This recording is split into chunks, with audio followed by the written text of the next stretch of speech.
नमस्ते। जो विषय दिया गया है आज के लिए नव वर्ष के उपलक्ष्य पे, वो सिंथेसिस ऑफ योग का एक बहुत सुंदर, बहुत फेमस, वेल नोन, इनविगरेटिंग, आशा से भरा हुआ एक एक लाइन है, एक पंक्ति है। लेकिन वो पंक्ति केवल पंक्ति नहीं है, वो एक पूरा हम लोगों के लिए एक मार्ग भी है। हमेशा जब भी कई बार होता है कि हम मार्ग पर चलते हैं तो हम भ्रमित हो जाते हैं। हम लोगों को ये नहीं समझ आता कि हम रास्ते पे जो चल रहे हैं सही चल रहे हैं या गलत चल रहे हैं। हम ये नहीं समझ पाते। कई बार लोगों को ये प्रश्न होता है कि हम इस मार्ग के लिए बने भी हैं कि नहीं बने, क्योंकि आमतौर पर जो स्टैंडर्ड मार्ग हैं उसमें एक बाहरी गुरु होता है जिनके पास हम जाते हैं। वो हमको एक मंत्र देते हैं और एक मार्ग बताते हैं, उसके अनुभव होते हैं, मेथड्स होते हैं, उस पर हम लोग चलते रहते हैं। श्री अरविंद का मार्ग इतना विशाल है कि वास्तव में ये अनंत है। और अनंत क्यों है? अनंत इसलिए है क्योंकि भगवान अनंत हैं। सीमित मार्ग को श्री अरविंद इस प्रकार से वर्णन करते हैं कि वो दे आर लाइक कैनाल्स। अब कैनाल्स को स्विमिंग पूल बना दें हम, तो स्विमिंग पूल में क्या होता है कि एक छोर से हम शुरू करते हैं, एक दूसरा छोर होता है जहाँ वो अंत हो जाता है, और रास्ते के थोड़े बहुत आपके अनुभव होते हैं, एक प्रोसेस होती है, मेथड होता है, और इस प्रकार से हम स्विमिंग पूल को एक तरफ से चल करके दूसरी ओर पहुँचते हैं। ये ट्रेडिशनल पथ। और श्री अरविंद का जो योग है वो अनंत का पथ है। अनंत के पथ का मतलब यह है कि आप समुद्र में एक जगह से दूसरी जगह नहीं जाते, सारे समुद्र का, बहुत सुंदर ढंग से छोटे नारायण जी कहते थे, ये समग्र हिमालय दर्शन है। ये हिमालय की एक चोटी पर हम चढ़ गए, हमको बहुत अच्छा लगा, नहीं, ये समग्र हिमालय दर्शन है, जिसमें हिमालय की जैसे सारी पीक्स को हम देखते हैं, उसके अंदर क्या क्या तत्व हैं, और फिर हम उसके आगे जो अनंत है उसकी ओर देखते हैं। और अक्सर पूछते हैं लोग कि लेकिन इसकी क्या ज़रूरत है? ज़रूरत इसलिए क्योंकि इस योग में आमूल चूल रूपांतरण होना है चेतना का। कोई भाग ऐसा हो नहीं सकता, रह नहीं सकता जो अनटच्ड रहे लाइट से। जो सीमित मार्ग है उसमें हम एक नैरो रास्ता ढूंढ लेते हैं और अपनी चेतना से, अपनी प्रकृति के जंजाल से, विश्वव्यापी व्याल से हम एक पथ काट करके चले जाते हैं जो बियॉन्ड है। लेकिन इस पथ पे चेतना की कोई भी गति यदि प्रकाश से, परम चेतना से अनटच्ड है, रूपांतरित नहीं है, तो ये काम अपूर्ण है, आधा अधूरा है। तो पहले हमको ये समझना है कि ये पथ उन सीमित पथों की तरह नहीं है जहाँ एक स्टार्टिंग पॉइंट है, एंडिंग पॉइंट है, और रास्ते में बस 3-4 पड़ाव हैं जिसके बाद आप पहुँच गए। और कुछ लोग इससे थोड़े परेशान हो जाते, कहते अरे कोई एंड पॉइंट नहीं है। वास्तव में देखा जाए तो ये कितनी सुंदर बात है। क्या हम चाहते हैं कि भगवान का एंड पॉइंट हो कोई मैनिफेस्टेशन का, या उनका कोई एंड पॉइंट हो सकता है? और दूसरी दृष्टि से देखें तो ये इतनी सुंदर बात इसलिए भी है क्योंकि इसका मतलब है हमारे अंदर चिर युवा सदैव जीवित रहेगा। क्योंकि युवा कौन है? जो आगे बढ़ना चाहता है। जिस दिन हमको ये लगता है कि हम पहुंच गए, अब हमने रियलाइज कर लिया, अब हमको सब लोगों को पकड़ करके बस बताना है, लेकिन जब ये लगता है कि नहीं, जितना भी हमने रियलाइज किया उसके आगे और भी आगे विस्तार है, और जब वहां जाते हैं तो और भी आगे विस्तार है, और भी आगे विस्तार है, देयर इज नो एंड। तो ये इसका अर्थ ये नहीं, बड़े सुंदर सुंदर पड़ाव होते हैं। एक तो सबसे जो टिपिकल पड़ाव आता है जहां हम अज्ञान से बाहर निकलते हैं, लेकिन जब देयर इज नो एंड तो उसका अर्थ ये है कि हमारे अंदर चिर युवा, चिर शिशु सदैव जागृत रहता है। तो इस चीज को जब हम ध्यान में रखते हैं तब इस वाक्य का बहुत सुंदर अर्थ निकलता है। ही who chooses the infinite has been chosen by the infinite. अब इनफाइनाइट कौन है? डिवाइन ही है। लेकिन यहाँ श्री अरविंद उनको इनफाइनाइट से क्यों संबोधित कर रहे हैं? वो वन कह सकते थे, डिवाइन कह सकते थे। तो डिवाइन जब हम कहते हैं तो कोई भी चीज जो अपनी दिव्य पूर्णता, परफेक्शन कह सकते थे, लेकिन यहाँ पे उन्होंने जो चयन किया है शब्द वो है इनफाइनाइट। इनफाइनाइट मतलब कोई सीमा नहीं है उसकी, कोई अवधि की सीमा नहीं है, या किसी देश के अंदर, स्थान के अंदर कोई सीमा नहीं है। He is infinite. उनको आप किसी सीमा में नहीं बांध सकते। और यहाँ पर इस कंटेक्स्ट में जहाँ 4 ईट्स की बात हो रही है, इसका अर्थ ये है, जब ये कहा जाता है कि ही हु चूजेज द इनफाइनाइट, मतलब हम भगवान को पहले तो किसी fixed dogma, creed, narrow religious idea इसमें हम फिक्स नहीं कर सकते हैं. हमारे लिए हम नियम बना सकते हैं कि ये हम करेंगे, ये नहीं करेंगे. आगे चलेंगे तो वो भी चेंज होगा. जैसे जैसे हम आगे बढ़ते जाते हैं तो चीज़ें इवॉल्व होती हैं. लेकिन जिस दिन हम ये करने की चेष्टा करेंगे कि श्री अरविंद माता जी का पथ इस तरह का पथ है, ऐसे चलना है, तो हमने अनंतता को सीमित कर दिया. तो अनंत से पहला भाव यह है कि इसको एक सीमित रिलीजियस थॉट में, डॉगमा में, क्रीड में, कल्ट में हम नहीं परिवर्तित कर सकते. दूसरा जो भाव इससे ये निकलता है इन्फिनिट से, कि अनंत की जो लॉजिक है वो ह्यूमन, कोई फाइनाइट लॉजिक नहीं है. फाइनाइट लॉजिक क्या होती है? अरे वो देखो कितना मेडिटेट करता था, उसको ये रियलाइजेशन हो गया. इनफाइनाइट की लॉजिक क्या होती है? बहुत मेडिटेशन कर रहा था, आंखें बंद करे था, भगवान आए, सामने खड़े हुए, लेकिन वो मेडिटेशन में इतना मग्न था कि भगवान चले गए. और वहीं कोई खुली आंखों से देख रहा था जीवन को और भगवान उसके जीवन में आ गए. ये रियल लाइफ में यही होता है. आप देखिए किसको मिलता है गीता का ज्ञान? अर्जुन को. अर्जुन क्या कर रहे थे? उनके अंदर ऐसी क्या स्पेशल चीज थी? एक बड़ा सुंदर नलिनीदा का एक पूरा, यहाँ ही हु चोजेस द इनफाइनाइट का ये साक्षात उदाहरण है. नलिनीदा ने एक पूरा ऐसे लिखा है इस पर, Arjuna the ideal disciple. Shri Aurobindo का भी है पूरा ऐसे ऑन द गीता में, Arjuna the ideal disciple. Arjun के अंदर ऐसा क्या था? मॉरली युधिष्ठिर कहीं सुपीरियर थे.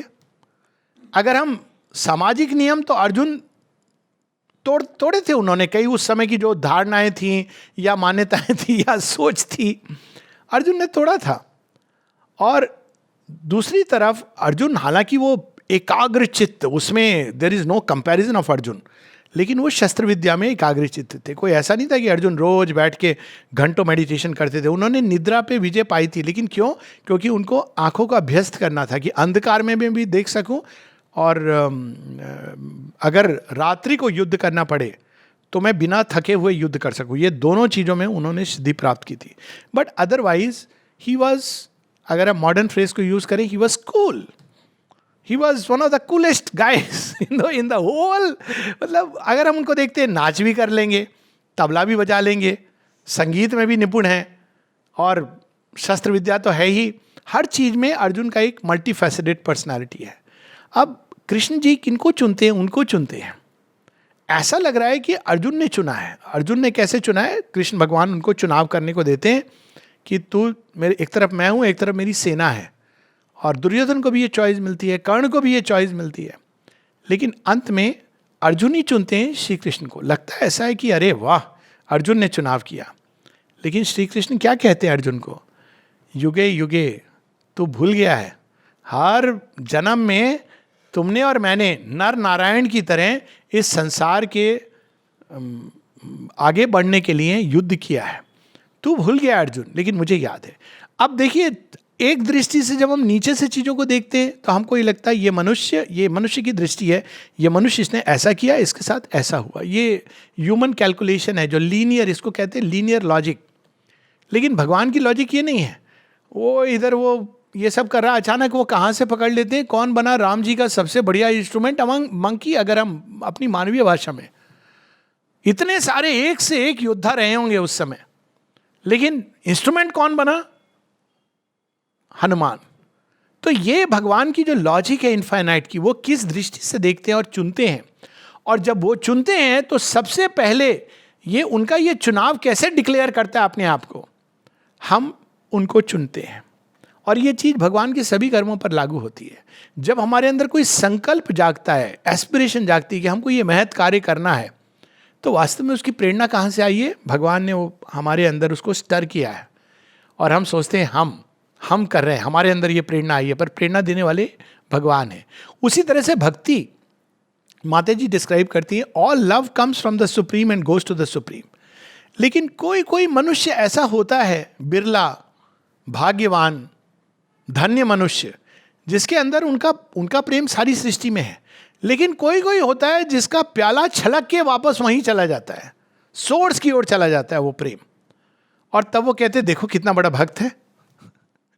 भक्त का भजन पहले भगवान करते हैं, फिर भक्त भगवान का भजन करता है, वरना भगवान का भजन नहीं कर सकता मनुष्य। ऐसे लोगों को मैं जानता हूँ जो कहते हैं कि मैं भगवान का नाम लेता हूँ तो मेरे शरीर में जलन होने लगती है, मुझे ये प्रॉब्लम हो जाती, वो प्रॉब्लम हो जाती। सही बात है क्योंकि भगवान का भजन हम तब कर सकते हैं जब भगवान हमारा भजन कर रहे हो। माँ कहती है only when the divine thinks of you, वो बड़े सुंदर ढंग से कहती है, if you are thinking of the divine you must know that the divine is thinking of you.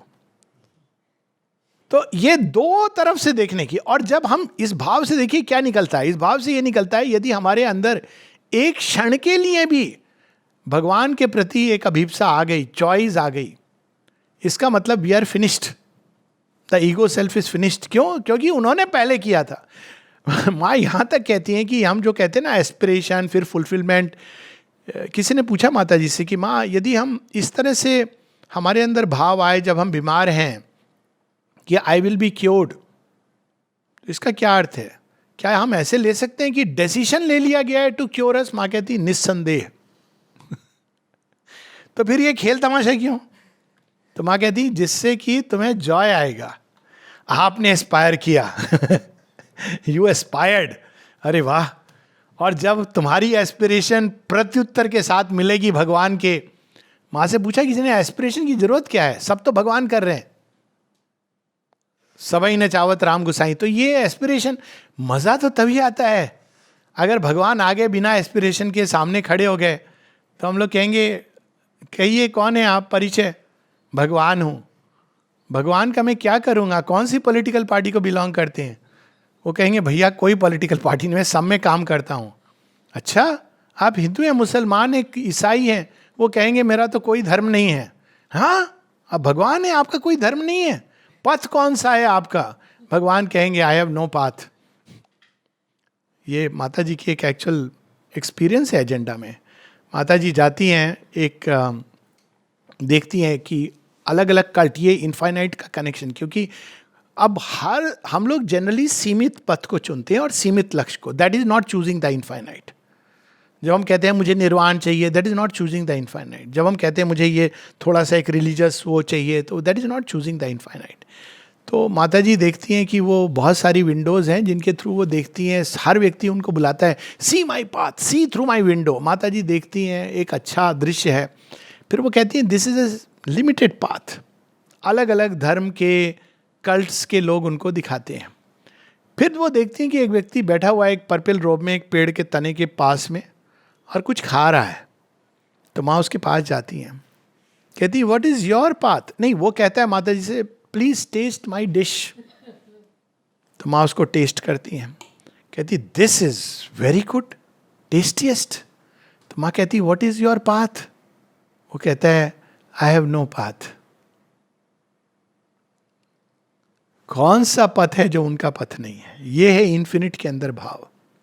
माता जी एक जगह बताती है, ये पूरा खोलता है कितने दरवाजे। माँ कहती हैं कि रिलीजन हमेशा सत्य को सीमित करता है, आइडियोलॉजी भी करती हैं बाय द वे, तो सेकुलर रिलीजियस ये सब एक बराबर, तो वो सीमित करता है सत्य को।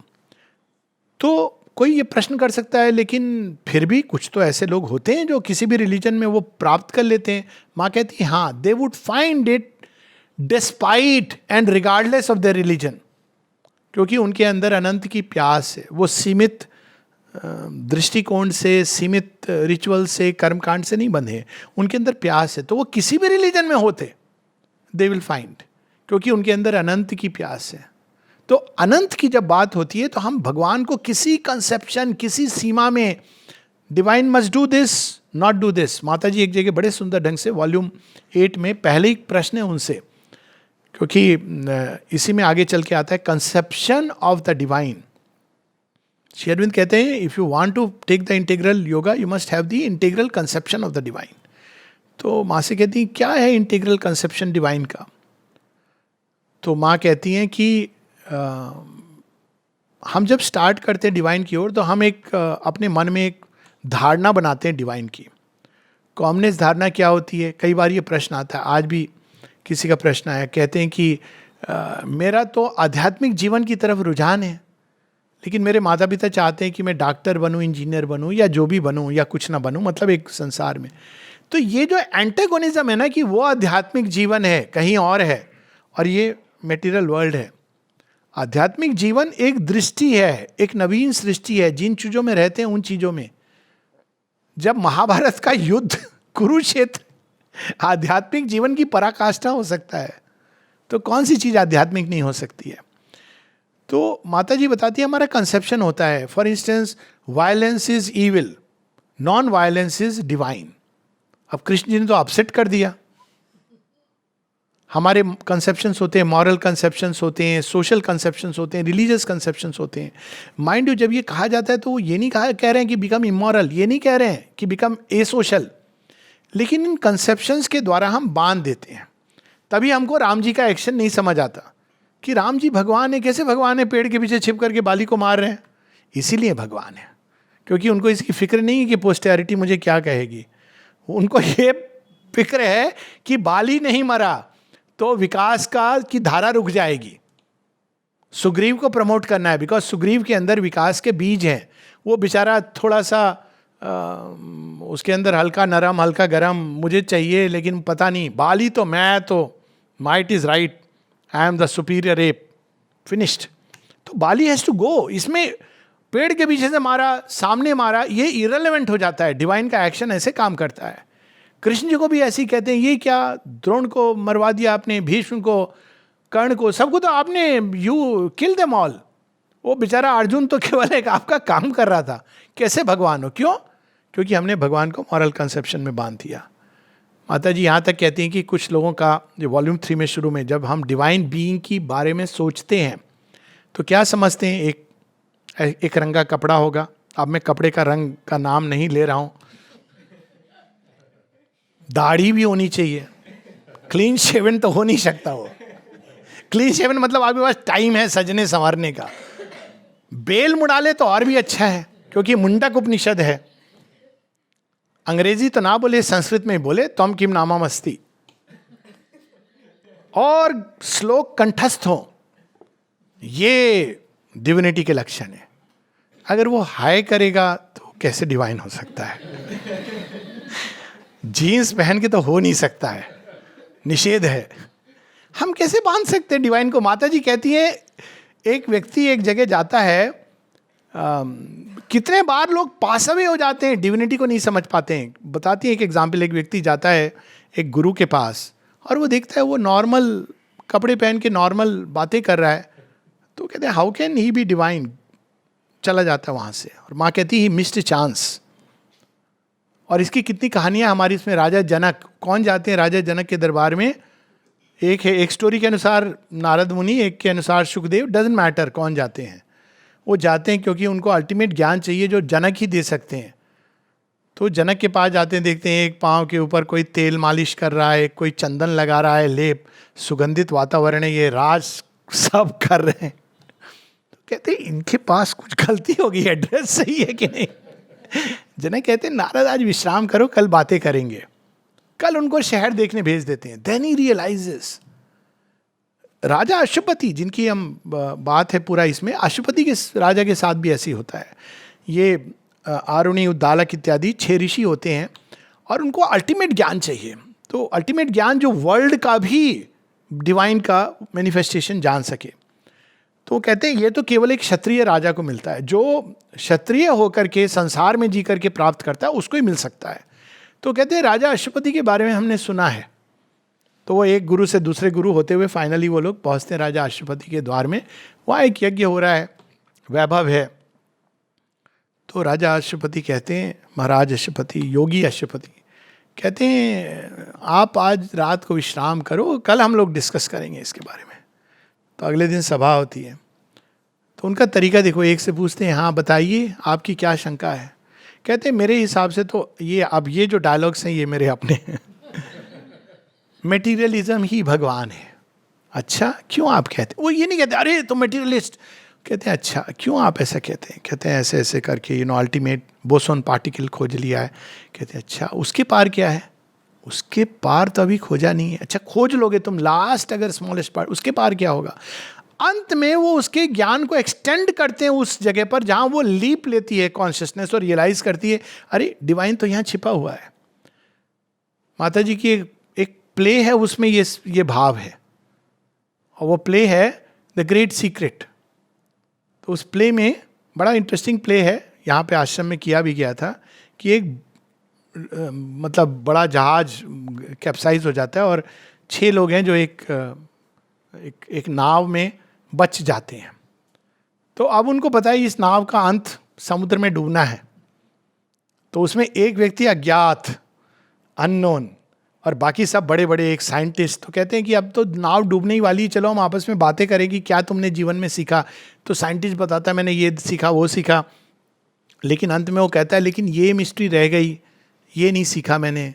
फिर बिजनेसमैन बताता है मैंने ये देखा वो किया। स्पोर्ट्समैन बताता है, सब अपनी अपनी बात, आर्टिस्ट बताता है। अंत में वो अज्ञात व्यक्ति फिर लास्ट में वो कहते हैं चलो अब हो गया, अब हम तो डूबने ही वाले हैं। अज्ञात व्यक्ति को इशारा करके कहते हैं आप भी कुछ कहिए। कहते नहीं, तुम लोगों ने ये सोच के अपनी सीमाओं में तुमने भगवान को बांध दिया। ये भाव मैं बता रहा हूँ, क्या बांध दिया कि निश्चित है कि हम डूबेंगे। क्या पता यदि हम लोग मिल करके इन्वोक करें तो ये पूरी जो ट्रेजेडी है, जो होने वाला है डूबना, ये बच जाए। Let us invoke the divine. और वो इन्वोक करते हैं, then everything changes. It's a very beautiful. हम अपनी सीमाओं में भगवान को बांधते हैं, can do, cannot do, ifs buts don'ts. भगवान ने कभी कद्र की है इफ्स बट्स डोंट्स को? अगर वो कद्र करेगा तो हम मनुष्य जैसा होगा। कहाँ से उठाते हैं वो लोगों को, यू कांट इमेजिन। तो he is the infinite. Infinite को हम किसी नियम में नहीं बांध सकते। तो माँ कहती है जब हम प्रारंभ करते हैं तो जरूरी होता है, वहाँ डिवाइन है। केन उपनिषद, यन मनसा न मनुते ये नाहुर मनोमतंग तदेव ब्रह्मन त्वम विद्धि नेदम यदि दम उपासते। यहाँ नहीं है ब्रह्म, ब्रह्म वहाँ है। श्री अरविंद बताते हैं ये अंडर ग्रेजुएट लेवल का सत्य है। ईश उपनिषद में पोस्ट ग्रेजुएट लेवल का सत्य है। यस्तु सर्वाणी भूतानि आत्मे वा भूत विजानता तत्र को मोह का शोका एकत्वम अनुपश्यता। यस्तु सर्वाणी भूतानि, एक एक भूतानि यानी एवरी एलिमेंट ऑफ क्रिएशन। जब हम डिवाइन को, वही ये बना हुआ है जो ऐसा जानता है, रेयरेस्ट ऑफ रेयर ज्ञानी, तत्र को मोह, उसको कौन सा मोह बांध सकता है? क शोका, कौन सी चीज से वो शोक मनाएगा? क्यों? एकत्व अनुपश्यता। वो अंधकार में ही भगवान को देखता है, प्रकाश में भी, और सब चीजों में वो भगवान को इन्वोक करता हुआ। और सावित्री का यही योग है। अगर हम देखें, पढ़ें श्री अरविंद का योग, our smallest parts have room for deepest needs. जब श्री अरविंद बताते हैं, पेज 34 पर है, कि इवन जो जिसको आप कहते हैं fall, he makes our fall a means to greater rise, for into the dark and corners the divine comes and there curtain by the darkness does is work till they do feel the need and will to change. तो माँ कहती है ऐसे करते करते अंत में हम ऐसी भूमि पर पहुँचते हैं डिवाइन के कंसेप्शन में, जहाँ हम कहते हैं अच्छा अल्टीमेटली ठीक है, बाकी सब हम छोड़ देते हैं, एक डिवाइन है, एक अनडिवाइन है। माँ कहती है हाँ ये जरूरी है कर्म के लिए, लेकिन एक भूमि है जहाँ ये भी रिकंसाइल हो जाते हैं। लाइफ डिवाइन में ये लास्ट रिकंसिलिएशन है। तो अनडिवाइन क्या है? अनडिवाइन जो कभी डिवाइन था, टाइम के कंटेक्स्ट में। एक समय था जब लोग ह्यूमन सैक्रिफाइस करते थे भगवान को अपीज करने के लिए। आज हम कहते हैं वो अनडिवाइन है। उस समय एक बर्बर सभ्यता, जब मनुष्य एकदम आदि मानव था। आप देखा हो ना, वो भीमसेन का यही तो प्रॉब्लम होती है, पकड़ कर वो हिडेम कहते हैं इसको तो हम सैक्रिफाइस करेंगे, और उनकी वाइफ नहीं बहन को प्रेम हो गया है। अब कैसी आश्चर्य की बात है, एक राक्षसी है, एक कहाँ का कुल है, और वो कहते हैं कि तुम जीत जाओ हमारे से, if you kill me then you are the king. अब ये देखा जाए तो बड़ी अजीब सी बात है, शादी करनी है, इसके लिए इतना बड़ा तमाशा क्यों? क्योंकि उस समय ये आवश्यक था कि आप अपने को प्रूव करो कि you are capable of being a king by the might, क्योंकि वो राजा की तलवार। अगर अभी ये हो जाए कंपटीशन, वोटिंग बंद करो कौन कौन सी पार्टी के लोग मैच होगा, आज इसका और उसका तलवारबाजी का मैच होगा। और उससे भी simple suggestion, 11 member cricket match, बड़ा मजा आएगा। तो कम से कम हमारे मेंबर्स ऑफ पार्लियामेंट ये सब वोटिंग की जगह फिजिकल एक्सरसाइज करेंगे, क्रिकेट सीखेंगे, कितना मजा आएगा। नहीं मतलब, is not a suggestion but I am just saying कि वो एक समय में ये चीज डिवाइन थी मैनिफेस्टेशन में, अब उसका समय आ गया तो पास अवे हो जाती है। और इसीलिए डिवाइन जब इन्फिनिट हम पर काम करते हैं तो एक व्यक्ति के अंदर एक चीज की जरूरत है तो उसको वहां से ले जा रहे हैं उस समय। वो एक क्षणिक दृश्य है, अल्टीमेट ट्रुथ नहीं है। दूसरे को एक दूसरी तरह से ले जा रहे हैं क्योंकि उसको वो जरूरत है। कितनी बार श्री अरविंद माता जी से लोग पूछते थे, माता जी ने इसको स्माइल किया, ज्यादा करीबी लगता है। श्री अरविंद कहते हैं सब पर स्माइल करती माँ। नहीं, मैंने देखा माँ ने ज्यादा टाइम स्पेंड किया। Logic of the finite. एक बार एक आदमी, श्री अरविंद ने उसको 45 मिनट समय दिया, ये तो बहुत पहले की बात है, बिफोर द फॉर्मेशन ऑफ आश्रम। तो जगह जगह जाके कहता था, कई बार लोग कहते हैं अरे हमें ये अनुभव हुआ, वो हुआ, ऐसे। मुझे श्री अरविंद ने 45 मिनट या जो भी बढ़ा चढ़ा के, और लोग, अरे श्री अरविंद ने तुमको इतना समय दिया, आ जाओ सेवा करूं तुम्हारी। ऐसे होता है ना, लोग कई बार आश्रम में रहे हैं कितने साल। It's irrelevant, please. ये रेलेवेंट नहीं है। आपने अंदर में क्या आपके चीज है वो भगवान जानते हैं। तो ऐसे ही हुआ कि वो पहुंच गया, श्री अरविंद ने समय दिया। अब तो लोग, तो श्री अरविंद ने किसको समय दिया, तो क्या कहता था, मैं पैसा इकट्ठा कर रहा हूँ श्री अरविंद के लिए। तो लोगों ने जी भर के पैसा दिया, सब लेके भाग गया। अब लोगों ने देखा ये क्या हुआ, श्री अरविंद से पूछा। श्री अरविंद ने कहा, बट हु ऑथराइज्ड हिम। नहीं, वो ये कहता था कि श्री आपके पास 45 मिनट का इंटरव्यू दिया। श्री अरविंद कहते हैं यदि तुम इस क्राइटेरिया से जज करोगे तो बहुत बड़ी मूर्खता कर बैठोगे। मेरे नज़दीक कौन है, माता जी के नज़दीक कौन है, यहाँ तक कहेंगे भगवान की। कभी कभी मैं बड़े बड़े असुरों को अपने पास रखता हूँ क्योंकि उनको बांधना है। तो किशोर गांधी जी ने कहा, नलिदा ने इस लेटर को पब्लिश कर दिया उनके कलेक्टेड वर्क्स में। कहते हैं कि सर आप ऐसा कर दोगे, ये सब पब्लिश तो कौन। कहते नहीं, इसमें महिमा देखो भगवान की। इनफाइनाइट ही कैपेबल है, जो लिमिटेड से लिमिटेड फाइनाइट में इन्फिनिट बसा है। कई बार लोग कहते हैं कि अरे ये स्पेसिमेन कहाँ कहाँ से चुने। वो क्यों चुने, क्योंकि ही इज इनफाइनाइट। फाइनाइट नहीं कर सकता ये। एक बार किसी ने पूछा एक रमण आश्रम में कि ये समझ नहीं आता है, आपके आश्रम में तो स्ट्रिक्टली यहाँ जेंट्स हैं, यहाँ लेडीज हैं, ये सब है, श्री अरविंद आश्रम में ऐसा कुछ नहीं है, क्यों। तो कहते हैं अरे यू वॉन्ट अंडर, कहते कई बार तो फायर एंड घी टुगेदर। तो कहते हैं अरे यू वॉन्ट अंडरस्टैंड। रमन आश्रम के एक सिद्ध योगी बता रहे हैं, he is divine so he can do it. अनंत है, अनंत ही ऐसा कर सकते हैं कि किसी सीमा में वो बद्ध नहीं है। आप कृष्ण जी के देखिए ना, अब कृष्ण जी का भूरी श्रवा यही तो कहता है कृष्ण जी को, करप्टर of youth and it's morals, जो श्री अरविंद ने इमोर्टलाइज किया अपने थॉट्स एंड एफोरिज्म में।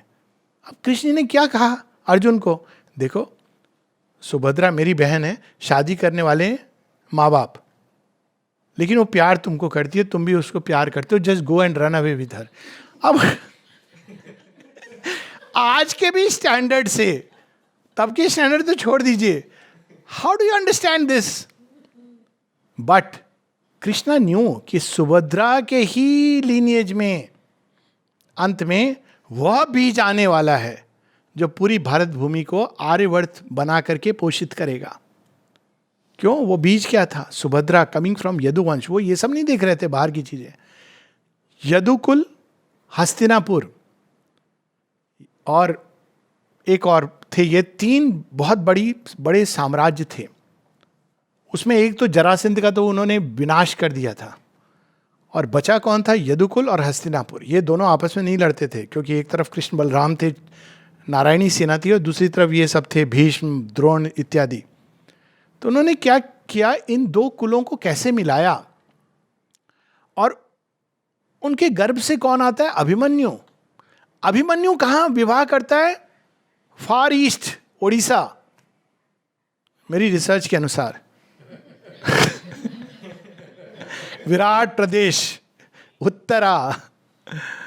और उससे कौन आता है, जन्म लेता है परीक्षित। सब चले जाते हैं। श्री कृष्णा न्यू कि परीक्षित के आने के लिए इतना सारा मिक्सचर जरूरी है, ताकि उसकी चेतना इतनी विशाल हो कि आर्यवर्त को संभाल सके। तो बाहर से अरे ये क्या कर रहे हैं श्री कृष्ण, भगवान ऐसे नहीं है। Logic of the infinite. तो इनफाइनाइट को चूज करना मतलब कि वो बिना कंप्लीट सरेंडर के कि भगवान हमें नहीं पता, आप ले चलिए हमको। इसीलिए इसमें आगे बताते भी हैं कि माँ डिवाइन मदर का वो मेथड नहीं है काम करने का जैसा ह्यूमन माइंड एक्सपेक्ट करता है। इसी सिंथेसिस में, इसी 4/8 में शेरविंद बताते हैं कि वो ऐसे नहीं काम करती। Human mind loves to be dazzled by miracle at every step, और कभी कभी ये डैजल होने की चाह उसको सीधा आसुरिक इल्यूजन के ट्रैप में ले जाती है। इट्स देयर इन सिंथेसिस, इसी चैप्टर में। लेकिन डिवाइन क्या करते हैं, कई बार हार्डशिप दे देते हैं। अब वो ये क्या हुआ भगवान, हमने तो आपको चुना था, हाँ इसीलिए, पर हम तो चाहते थे आपका यंत्र बनना, आपने तो हमको भट्टी में डाल दिया, हाँ इसीलिए। हम तो चाहते थे कि हम आपकी तलवार बने, आप तो हम पर हथौड़ा मारे जा रहे हो। भगवान के हाँ इसीलिए।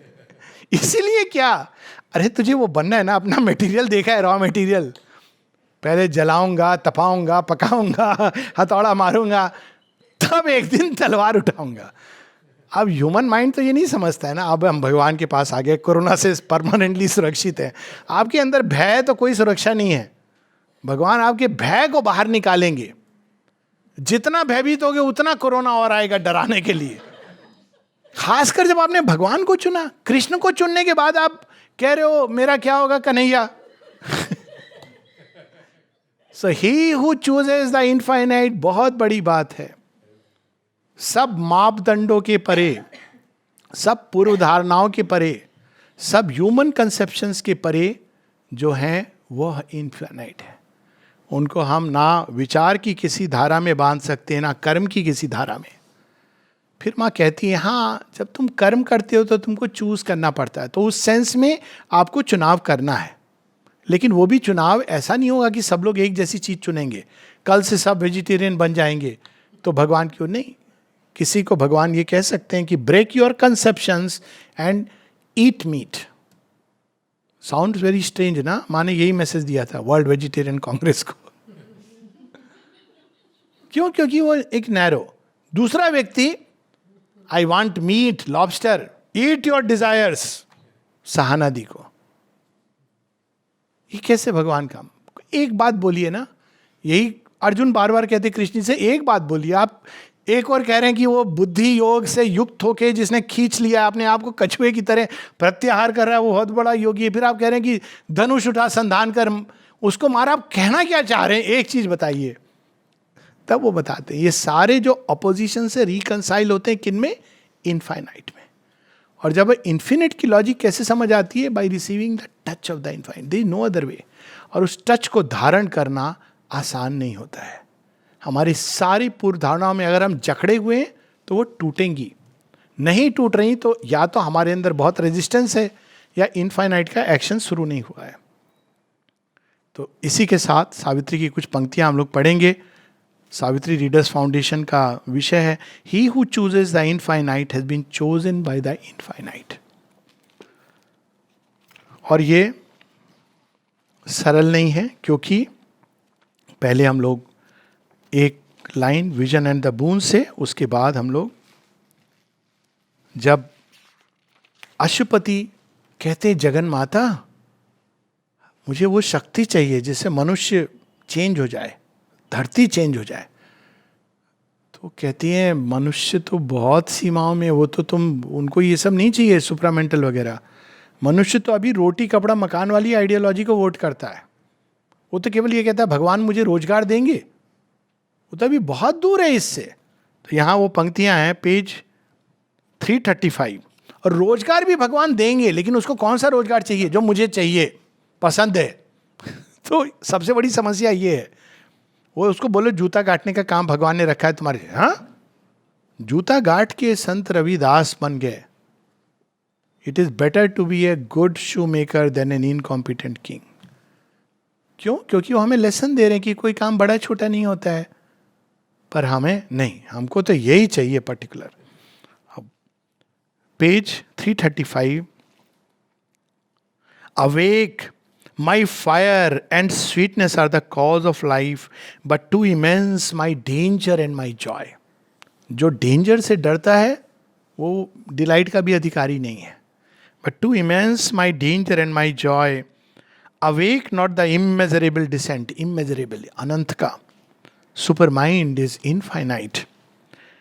Speak not my secret name to hostile time. Man is too weak to bear the infinite sweet. Bhima की गदा उठाने चला था या शिव धनुष उठाने चला था, गलती से उठ गया तो पहले तो वो क्रश हो जाएगा उसके नीचे. वाई? बिकॉज वो माँ ने एक एक्सपीरियंस बताती ना एक जापानी का, तो माँ ने उसके अंदर इन्फिनिट फाइनाइट में इन्फाइनाइट का एक्सपीरियंस दे दिया. कहता इसको ले लो. प्रॉब्लम हो गई मुझे. क्या प्रॉब्लम हुई? अब तो मैं अपनी देश से वैसा प्यार कर नहीं पा रहा हूं जैसा मैं पहले करता था. हम लोग के लिए देश तो छोड़िए, मोहल्ले का प्यार, अभी तो हम मोहल्ला मेंटालिटी में ही सीमित है. जहां जाते हैं वहां मोहल्ला बना लेते हैं. गॉसिप कॉर्नर, जहां भी हम, मनुष्य का नेचर है, उसको भगवान के आश्रम में भी भेज दो, वहां भी वो मोहल्ला मेंटालिटी से जिएगा. वो देखो बगल वाला, इसको देखो, उसको देखो, ये मोहल्ला मेंटालिटी से जिएगा, क्योंकि वो चेतना सीमित है. तो कहते हैं ऐसी चेतना में अगर भगवान उतरेंगे तो क्या होगा? Man is too weak to bear the infinite weight. Truth born too soon might break the imperfect earth. यही चीज लास्ट में भी आती है, यही भाव, पेज 690.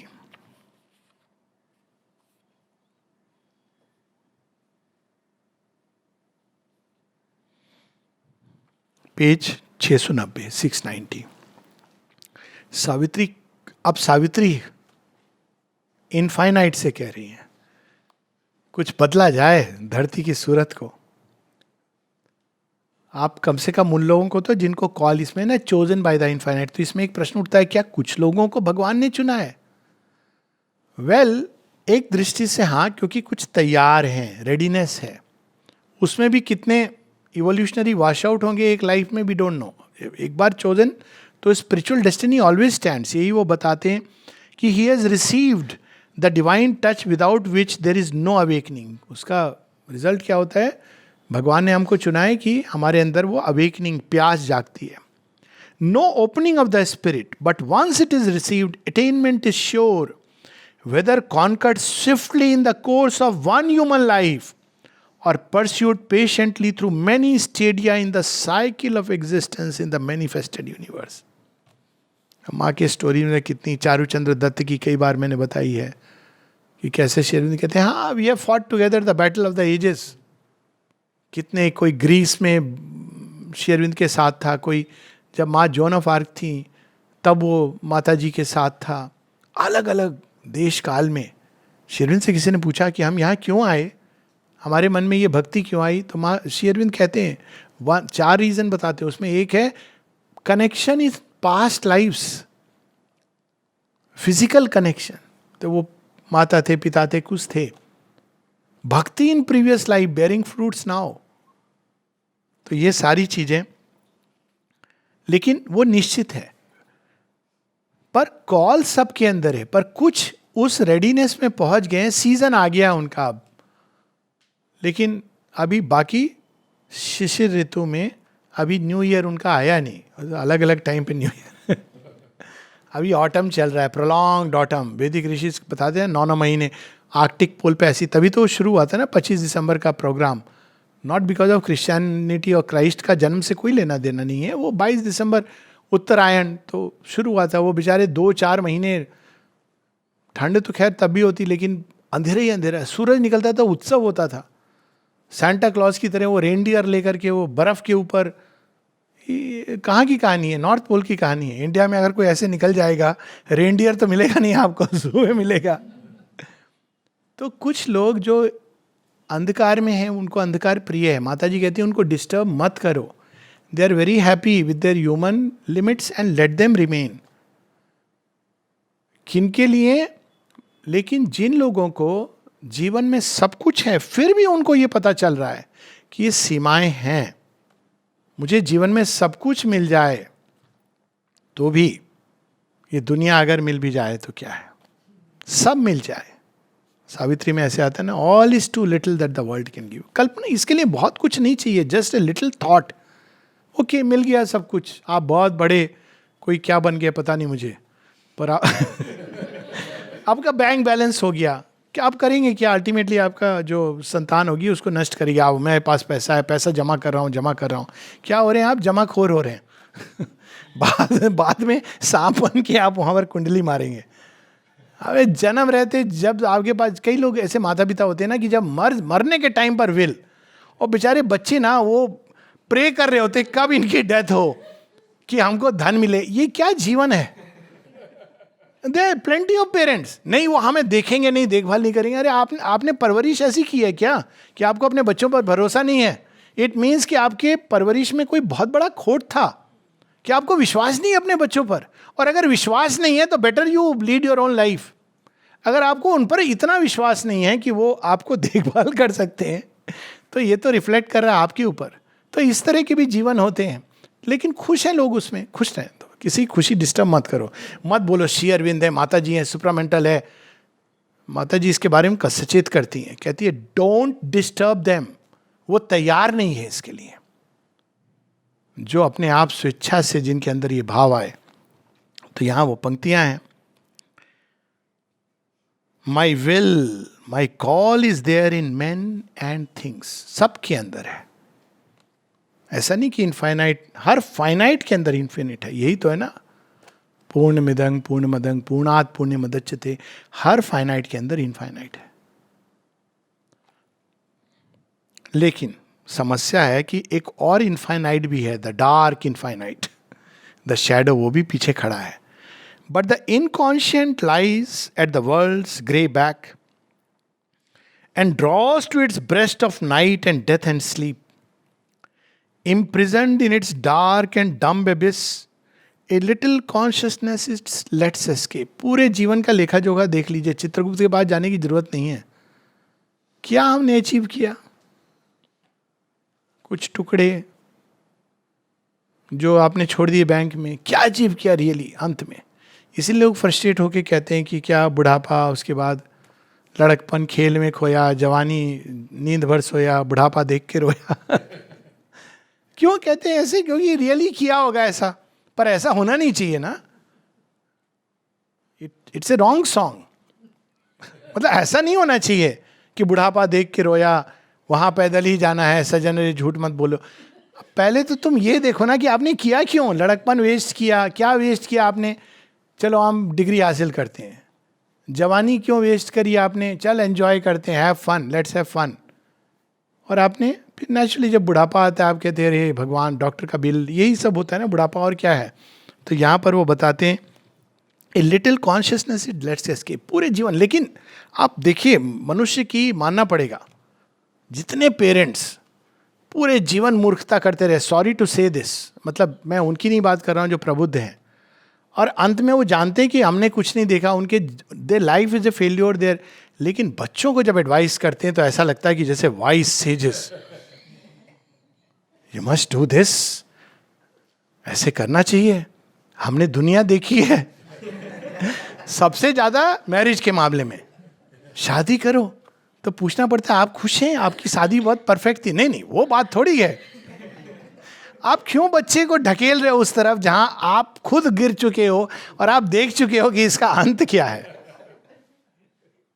बट समाज करना होता है, this no answer to it. तो दिस इज हाउ इनकॉन्शियंट थोड़ी सी चेतना एस्केप करने देता है, वो ज्यादा नहीं करने देता है। एक जनरेशन थोड़ी आगे चली जाएगी। तो भगवान ने इस बार इवोल्यूशन का प्लान है ना, फास्ट फॉरवर्ड, तो उन्होंने कट ही कर दिया। अब जनरेशन गैप इतना है कि समझ ही नहीं आता है पेरेंट्स को। अब वो बेचारे खुद कहते हैं मुझे सेलफोन सिखा दो यूज करना, बिकॉज द जनरेशन लीप हो गई है। It is a evolution next, it is a leap generation. जितने भी 1957, 58 के बाद, 60 के बाद, it is a leap generation, supramental manifestation के बाद। And every 10 years the leap is becoming very fast, unless you keep pace. तो आप पीछे रह जाओगे। You have to keep pace with the generation which is moving. आपको नहीं समझ आता है कहाँ जा रही है, सुपर माइंड की तरफ जा रहे हैं या नीचे जा रहे हैं। Won't understand, this is the logic of the infinite. भगवान ले जा रहे हैं, उनको ठीक पता है कहाँ ले जा रहे हैं। It is evolution fast forward. but jealous of the growing light holds back close to the obscure edges of its cave. अब यहाँ अगेन पेरेंट्स की बात हो रही है, सॉरी टू से, बट अब ये भगवान ही लिख रहे हैं. As if a fond ignorant mother kept her child tied to her apron strings of nescience. जैसा हम करते थे वैसे ही करो.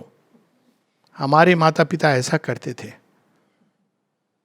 होई आटे का व्रत रखते थे बच्चे के, उसके लिए बच्चे जो अब हम अपने कंटे करवा चौथ का व्रत रखती थी लेडीज, चाहे पूरे साल झगड़ा करती थी लेकिन एक दिन वो व्रत रखती थी.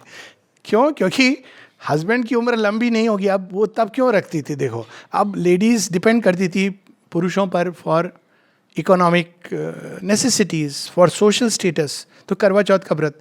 अब भगवान ने क्या कर दिया? कहा women you be independent, you are capable, you earn the money. अब करवा चौथ के व्रत की जरूरत नहीं है. तो ये इनफाइनाइट का एक्शन ट्रेडिशनल लॉजिकल ऐसे नहीं होता है. Infinite is infinite by the very nature he is infinite. तो अब हम लोग अंत में एक लाइन पढ़ के, बड़ी पावरफुल लाइंस हैं जो हम कह रहे थे कि भगवान कैसे काम करते हैं, उसको पढ़ के हम लोग स्टॉप करेंगे.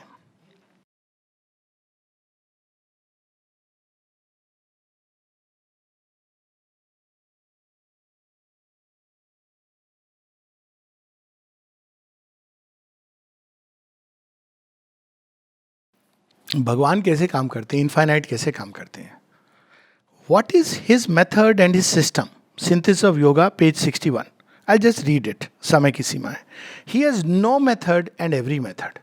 ये कौन कह सकता है? इनफाइनाइट कह सकता है. He has no method and every method. हर चीज को यूज कर लेंगे आपकी. हिज सिस्टम, क्या सिस्टम है? कौन सी फिलॉसफी? लोग कहते हैं Shri Aurobindo's philosophy.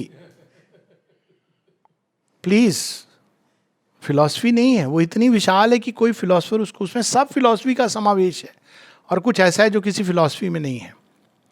His system is a natural organisation of the highest processes and movements of which the nature is capable. हर किसी में अलग अलग होता है और उसको ले जाते हैं. Applying themselves even to the pettiest details and to the actions the most insignificant in their appearance with as much care and thoroughness as to the greatest. They in the end lift all into the light and transform all. आप ये नहीं कह सकते ये सब अंदर में भगवान इसको मत देखना, ये मेरा शैडो है. कहते हैं वहीं तो देखना है. अभी तूने देख लेना, अच्छे अच्छे एक्सपीरियंस हो गए, चल अब तुझे दिखाता हूँ कुछ और भी है तेरे अंदर. नहीं नहीं भगवान ये दूसरों के अंदर, मेरे अंदर नहीं है. एक मूर्ख दुशासन ने माँ भगवती का प्रयास किया था वस्त्र हरण का, लेकिन इसका जो रिवर्स ट्रूथ है वो शैडो है ना. इसलिए माँ भगवती का तो आप कितना भी प्रयास करो, it she is endless, infinite. आप कितने भी वस्त्र निकाल लो, यू कैन नेवर रियलाइज हर. लेकिन उसका जो ट्रूथ है वो श्री कृष्ण बताते हैं. गोपियों का वस्त्र हरण करते हैं और वो कहते हैं कि केवल वाइस का रोब नहीं, वर्चू का भी रोब. जब तक तुम समझते हो मैं बस साधु बच्चा हूं, भगवान कहते हैं ठहर जा, I will wait. Every time God, there is a day me fixed for God. So, what is his method? For in his yoga, there is nothing too small to be used and nothing too great to be attempted. As the servant and disciple of the master has no business with pride or egoism, because all is done for him from above, so also he has no right to despond because of his personal deficiencies or the stumblings of his nature. जैसे हम ये नहीं, अरे हमने, लोग बोलेंगे कि अरे कितना बड़ा काम हो रहा है, प्लीज करने वाला कोई और है. तो कहते हैं जैसे उसको विनम्रता रखनी है, प्राइड नहीं होना चाहिए, वैसे ही उसको डिस्पॉन्ड भी नहीं करना है कि अरे मैं तो बड़ा अनफिट हूँ, मेरे तो अंदर डिफेक्ट. भगवान एक बार टॉर्च लाइट भेजते हैं तो कहते हैं अरे मैं तो अपने को बहुत महान समझता था, ये भी है. तो कहते हैं उसको पर्सनल डिफिशिएंसीज और स्टम्बलिंग से डिस्पॉन्ड नहीं करना है. क्यों? For the force that works in him is impersonal और supra personal super personal and infinite. Thank you.